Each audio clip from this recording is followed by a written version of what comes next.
নমস্কার বন্ধুরা, স্বপ্নের রান্নাঘরে আপনাদের সবাইকে স্বাগত জানিয়ে আজ আমি আবারও একটা নতুন জিনিস তৈরি করেছি। আজ আমি তৈরি করছি আমের আইসক্রিম। এটা আমি কাঁচা আম দিয়েই তৈরি করেছি। আর এই আমের আইসক্রিমটা এতটাই টেস্টি আর এতটাই মুখরোচক, এটাকে তৈরি না করলে বোঝাই যাবে না যেটা কতটাই টেস্টি। আর একবার তৈরি করলে বারবার তৈরি করে খেতে ইচ্ছে করবেই। ছোট বড় সকলের খুবই প্রিয় হবে আজ এই আইসক্রিম। এই আইসক্রিমটা তৈরির জন্য সবার প্রথমে গ্যাস অন করে আমি একটা প্রেসার কুকার বসিয়ে দিয়েছি। প্রেসার কুকারের মধ্যে দিয়ে দিলাম পরিমাণ মতো জল, আর দিয়ে দিলাম খুব অল্প পরিমাণ লবণ। একবার নাড়াচাড়া করে নিয়ে তার মধ্যে দিয়ে দিলাম 3টে আম। আম 3টে খুব ভালো করে সেদ্ধ করে নেব। আম সেদ্ধ করার জন্য খুব বেশি সময় লাগে না। গ্যাসের ফ্লেম বাড়িয়ে দিয়ে একটা সিটি দিয়ে নিব। আঁচ কমিয়ে অল্প কিছু সময় বসিয়ে রাখলেই খুব সুন্দর করে আমটা সেদ্ধ হয়ে যাবে। আম সেদ্ধ হয়ে গেলে এটাকে বার করে খুব সুন্দর করে আগে ঠান্ডা করে নিতে হবে। আমগুলো খুব ভালো করে সেদ্ধ হয়ে গেছে। এবার এগুলোকে বার করে খুব ভালো করে আগে ছাড়িয়ে নিতে হবে। আমের আইসক্রিমের জন্য সবার প্রথমে যেটা সবথেকে জরুরি সেটা হলো আমটাকে আগে খুব ভালো করে সেদ্ধ করতে হবে। যতটা ভালো সেদ্ধ হবে আমটা, ততটাই ভালো আইসক্রিম তৈরি হবে। একে একে সব আমের খোসাগুলো আমি এইভাবেই ছাড়িয়ে নেব। আমটা ছাড়ানো হয়ে গেলে এবার আমের আঁটি থেকে আমের কাঁধগুলো আলাদা করতে হবে।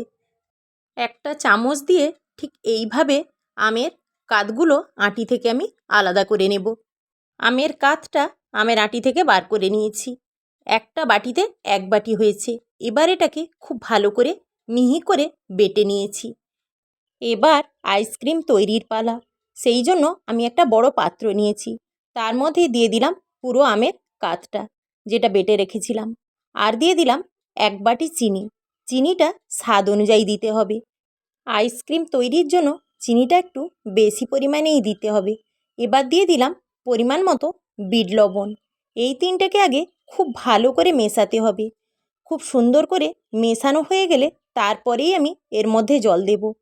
এইভাবে মেশানো হয়ে গেলে পরিমাণ মতো জল দিতে হবে। এটাকে খুব বেশি পাতলা করা যাবে না, ঠিক সেইভাবে জলটা দিতে হবে। জল দেওয়ার পরে খুব ভালো করে আমি আরও একবার এইভাবে মিশিয়ে নেব। এবার এর মধ্যে দিয়ে দেব 1 টুকরো লেবু। লেবুটা খুব ভালো করে চিপড়ে নেব। লেবুর এই গন্ধ আর লেবুর স্বাদটা আইসক্রিমের মধ্যে অসম্ভব সুন্দর লাগে। লেবু দেওয়ার পরে খুব ভালো করে একবার নাড়াচাড়া করে নিব। এবার দেখে নেওয়া যাক ঘনত্বটা কেমন হবে। ঠিক এইভাবে হবে, এর বেশি আর পাতলা হবে না। সব কিছু মেশানোর পরে এর মধ্যে দিয়ে দেব 2 প্যাকেট জলজিরা। দিলেই খুব সুন্দর করে সুস্বাদু একটা আইসক্রিম তৈরি হবে। আর এই জলজিরাটা দিয়ে দেওয়ার পরে এই আইসক্রিমের স্বাদ গন্ধ এতটাই পরিবর্তন হয়ে যাবে, এটাকে তৈরি করলে তবেই বোঝা যাবে। ঠিক এইভাবে নাড়াচাড়া করে নেব। আর প্রচণ্ড গরমে এই আইসক্রিমটা এতটাই টেস্টি আর এতটাই সুস্বাদু আর এতটাই মুখরোচক, এটাকে তৈরি করলে তবেই বোঝা যাবে যেটা কতটা সুন্দর। আইসক্রিম তৈরির জন্য আইসক্রিমের একটা খাপ নিয়েছি। এর মধ্যেই এবার আমের যে মিশ্রণটা তৈরি করেছি, সেই মিশ্রণটা দিয়েই সবগুলো খাপ এইভাবে ভর্তি করে নেব। ভর্তি করে নেওয়ার পরে মুখগুলো বন্ধ করে দেব। বন্ধ করে দিয়ে সারা রাতের জন্য ফ্রিজের মধ্যে রেখে দেব। রেখে দিলেই আইসক্রিমটা খুব সুন্দর করে তৈরি হয়ে যাবে। সারা রাত ধরে ফ্রিজের মধ্যেই ছিল।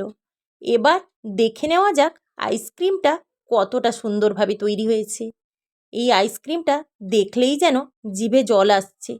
আর এই আইসক্রিমটা এতটাই মুখরোচক, এটাকে তৈরি করলে তবেই বোঝা যাবে এই আইসক্রিমটা কতটা সুন্দর হয়েছে।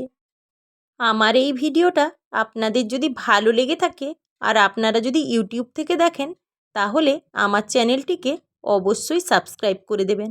আর যারা ফেসবুক থেকে দেখছেন, তারা পেজটি অবশ্যই ফলো করে দেবেন। আর লাইক কমেন্ট শেয়ার করতে একদমই ভুলবেন না। আমি ফিরে আসছি আবারও নিত্য নতুন নানা রকম রান্নার রেসিপি নিয়ে।